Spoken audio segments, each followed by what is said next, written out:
11কে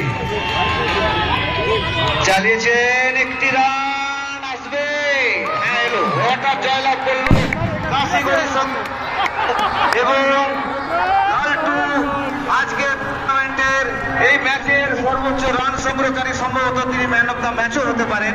দেখা যাক কমিটি কি সিদ্ধান্ত নেয়। ওটা খুব মিস করে দিলে ক্যাচটা মিস করে দিলে। আজকের খেলার পূর্ণাঙ্গ এখন বিবরণী বিস্তারিত জয়ন্ত দাসকে।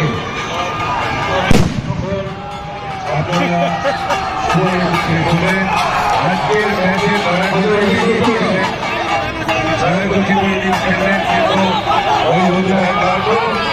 এবং তিনি যেভাবে জয় সম্পন্ন করেছেন অসাধারণ, যদিও